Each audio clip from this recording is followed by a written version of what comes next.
Section 2 रखते हैं, ठीक है। इसमें क्या पढ़ेंगे, पहले 10 क्वेश्चन किए थे, अब 11 से स्टार्ट कर रहे हैं। हाँ, थ्योरी है तो इसे हटाना और भी मुश्किल हो जाता है। कक्षा से कोई इलेक्ट्रॉन, फिर ऑप्शन बी है कक्षा से प्रथम इलेक्ट्रॉन, कक्षा से दूसरा इलेक्ट्रॉन, तीसरा है third electrons from the orbit.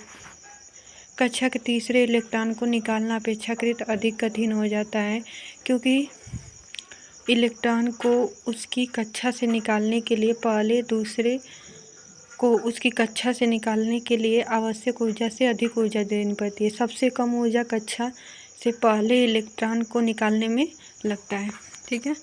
अब नंबर 12 नंबर क्या कह रहा है, एक साबुन के बुलबुले को ऋणावेश दिया जाता है तो उसकी त्रिज्या क्या होगी, कम हो जाएगी, बढ़ जाएगी, अपरिवर्तित रहेगी, उपरोक्त में से कोई नहीं।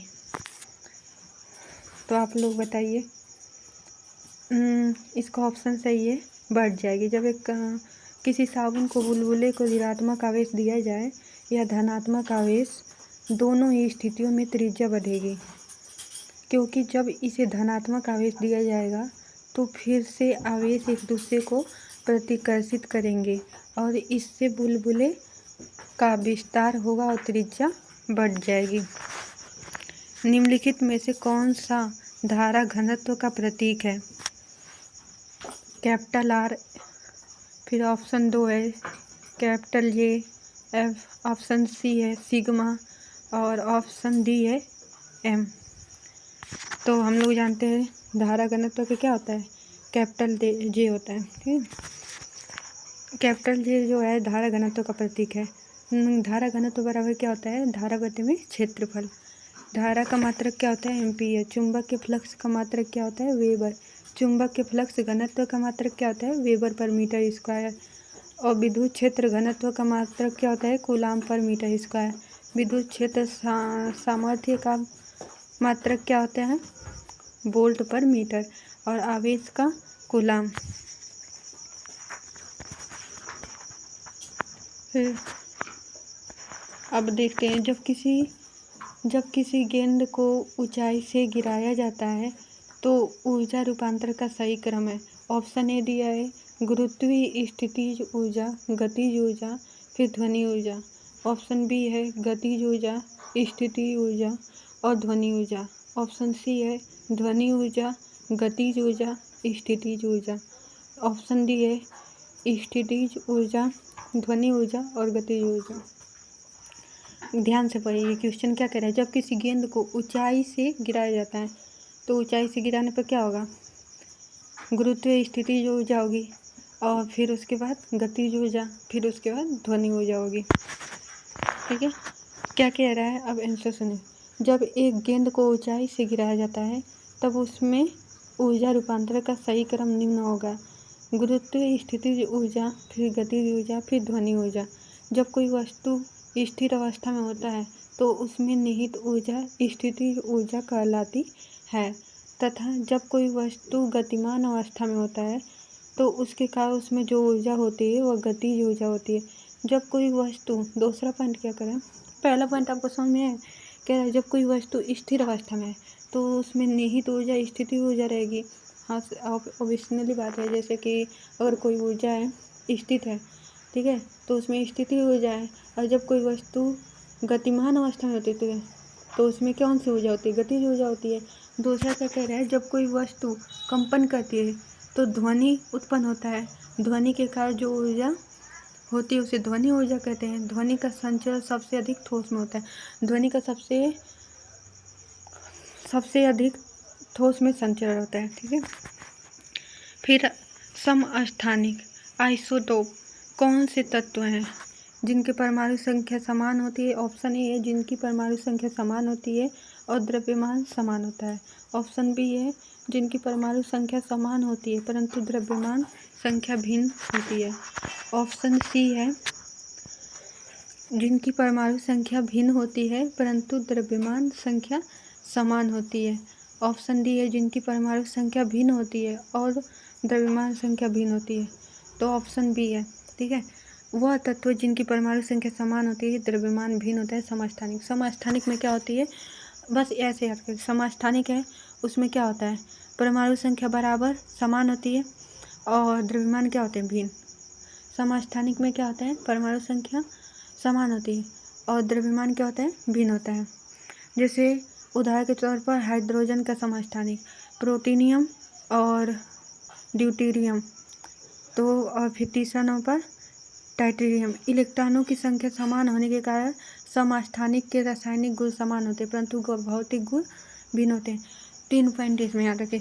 समस्थानिक में क्या क्या होता है, पहला परमाणु संख्या समान होती है, फिर दूसरा नंबर पर क्या है कि अगर इलेक्ट्रॉनों की संख्या समान है समस्थानिक में तो वो क्या है, रासायनिक गुण भी उसके समान होते हैं लेकिन भौतिक गुण क्या रहते हैं, भिन्न होते हैं।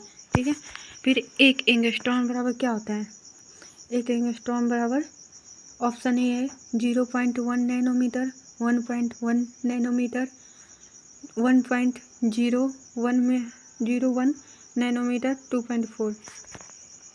एक एंगस्ट्रॉन बराबर होता है, ऑप्शन ए सही है। ठीक है, 0.1। एक एंगस्ट्रॉन बराबर 10 मीटर होता है। ठीक है, तो और इसको हमें किस में बदलना है, नैनोमीटर में ना, एक एंगस्ट्रॉन को। तो नैनोमीटर में क्या होता है, ये 10⁻⁻1 और 10⁻9। ठीक है, तो नैनोमीटर हो गया यहाँ पर ये वाला पोर्शन। ठीक है, फिर उसके बाद 0.1 नैनोमीटर। ठीक है, अब नीचे देखिए, निम्नलिखित में से कौन सा कथन आयनीकरण का प्रक्रिया के संदर्भ में सही है। बैलेंस इलेक्ट्रॉन को परमाणु से हटा दिया जाता है। ऑप्शन बी, नाभिक में प्रोटॉन को जोड़ दिया जाता है। ऑप्शन सी, नाभिक में न्यूट्रॉन को जोड़ दिया जाता है। ऑप्शन डी, परमाणु से प्रोटॉन को हटा दिया जाता है। मेरी बातों को ध्यान से सुनिएगा कि ये क्या पूछ रहा है। पहले आयनीकरण की प्रक्रिया के संदर्भ में सही क्या है, बैलेंस इलेक्ट्रॉन को परमाणु से हटा दिया जाता है। ऑप्शन बी है, नाभिक में प्रोटॉन को जोड़ दिया जाता है। अच्छा ये बताइए, नाभिक में प्रोटॉन को जोड़ दिया जाता है, वो तो नाभिक में रहता ही है, और फिर नाभिक में न्यूट्रॉन को भी जोड़ दिया जाता है, नहीं। फिर परमाणु से प्रोटॉन को हटा दिया जाता है, ये भी गलत है। पहला सही है, बैलेंस इलेक्ट्रॉन को परमाणु से हटा दिया जाता है, या balance electron is removed from the atom. फिर आते हैं ये एक, देखिए ताम्र परमाणु का, ताम्र मतलब कॉपर होता है, कॉपर परमाणु का परमाणु भार क्या है, 64 है और परमाणु संख्या 29 है, तो न्यूट्रॉनों की संख्या क्या होगी। तो परमाणु भार दे दिया और न्यूट्रॉनों की संख्या कैसे निकलेगी, परमाणु भार इक्वल टू परमाणु भार माइनस परमाणु संख्या, परमाणु भार और माइनस परमाणु संख्या से निकाल लीजिएगा। फिर आते हैं 20वां क्वेश्चन पर, किसी तत्व के उदासीन परमाणु पर शुद्ध आवेश होगा, क्या होगा, उदासीन में धन, उदासीन परमाणु पर शुद्ध आवेश क्या होगा, धनात्मक होगा या ऋणात्मक होगा या अनंत होगा या शून्य होगा। इनमें से कौन सा विकल्प सही है, तो ऑप्शन डी सही है, शून्य। ये क्या बोल रहा है, उदासीन परमाणु की बात कर रहा है। ठीक है, तो उस पर शुद्ध आवेश क्या होगा, शून्य होगा। परमाणु की संख्या, इलेक्ट्रॉनों की संख्या बराबर प्रोटॉनों की संख्या।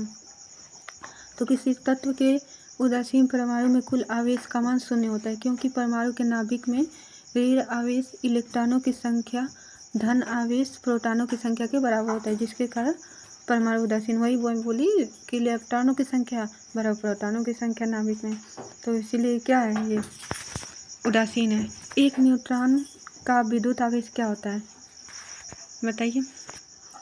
ऑप्शन ए है 1.67 × 10⁻27 प्लस 1.602 × 10⁻19 या 0 या माइनस 1.602 × 10⁻19।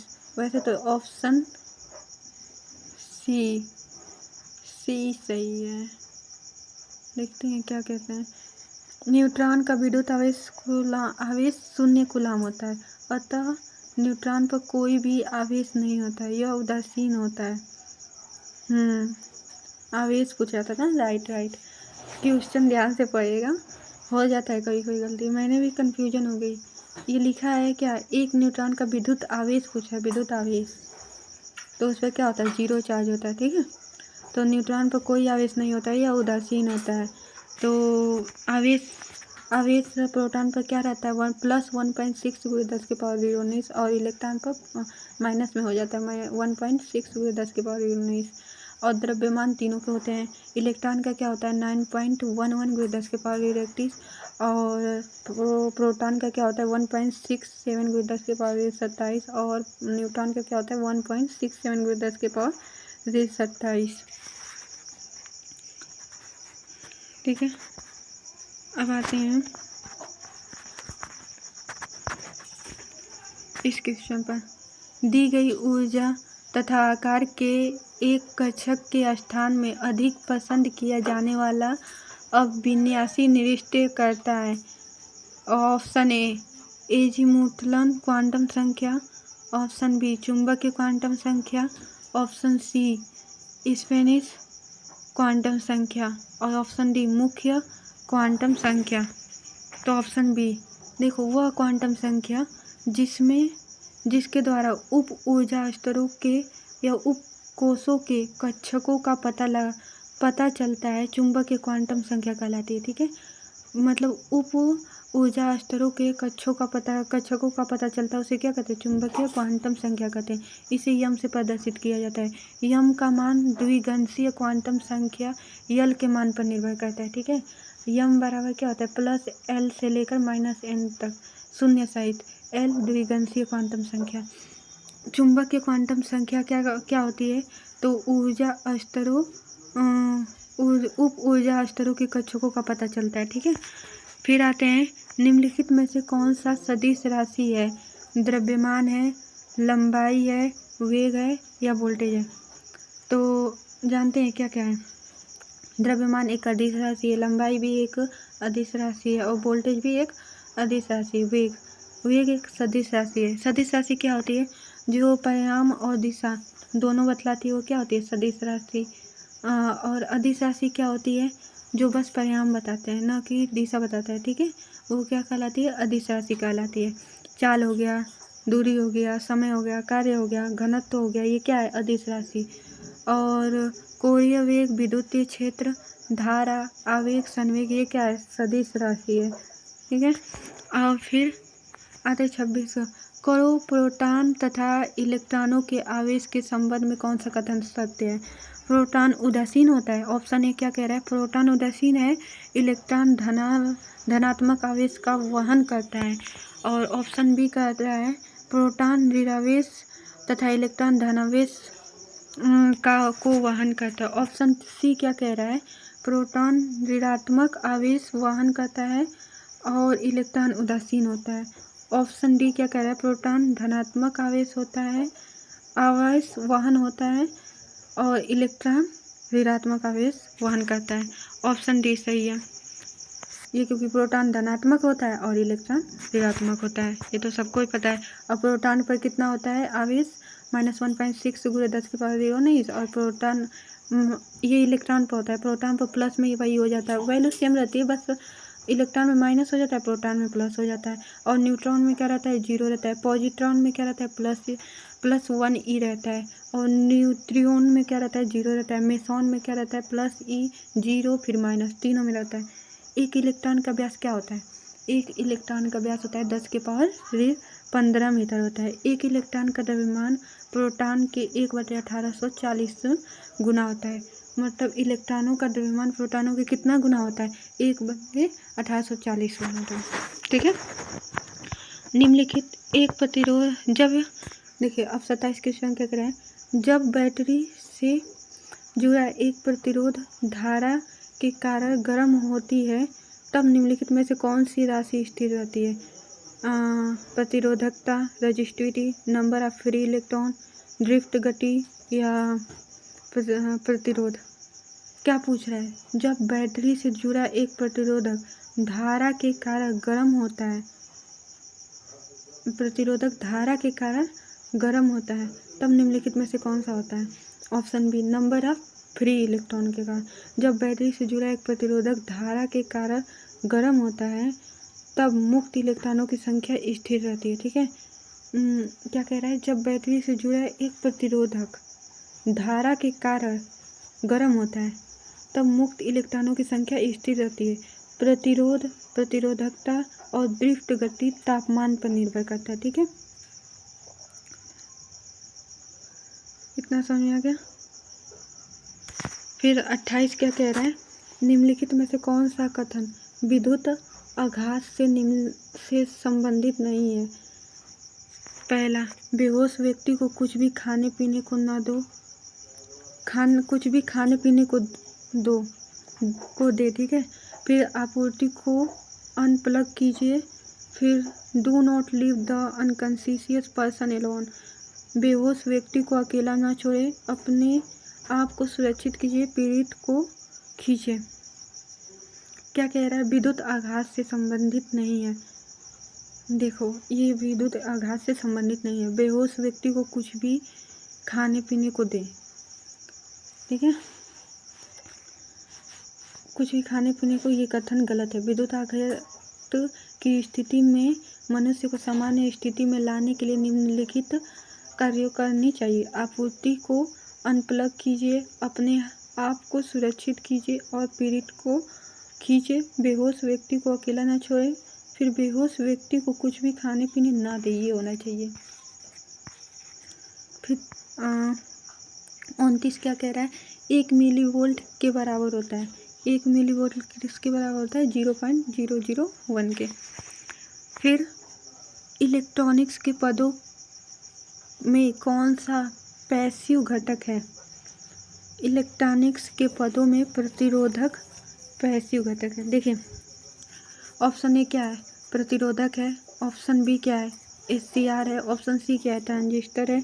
और डी क्या है, डायोड। तो आप कौन सा सही है, ए सही है, प्रतिरोधक। इलेक्ट्रॉन के पदों में प्रतिरोधक पैसिव घटक है, पैसिव घटक है। ठीक है, ठीक है। और क्या कह रहा है, निष्क्रिय अवयव, ऐसे अवयव जो स्वतंत्र रूप से ऊर्जा देने में सक्षम नहीं होते, निष्क्रिय अवयव कहलाते हैं। या ऐसे अवयव जो ऊर्जा ग्रहण करते हैं, निष्क्रिय अवयव कहलाते हैं। ठीक है, प्रतिरोध हो गया, पैसिव घटक हो गया। ठीक है, पैसिव कंपोनेंट। और एक्टिव कंपोनेंट क्या होते हैं, जो लंबे समय तक ऊर्जा प्रदान करने में सक्षम होते हैं, प्रवर्धन का गुण होता है। ऐसे को अवयव को एक्टिव अवयव कहते हैं। वोल्टेज स्रोत हो गया, धारा स्रोत हो गया, cell, battery, generator, transistor, operation amplifier आदि। ठीक है, आज के लिए इतना ही। और आप बताइएगा कमेंट में करके कि मतलब कि आपका कितना क्वेश्चन सही हुआ और कितना गलती। और जो भी गलती हो रहा है ना, उसको एक कॉपी में नोट बना लीजिए कि हाँ, यहाँ पर गलती किया हूँ, चाहे किया हूँ, और उसको दोहराइए।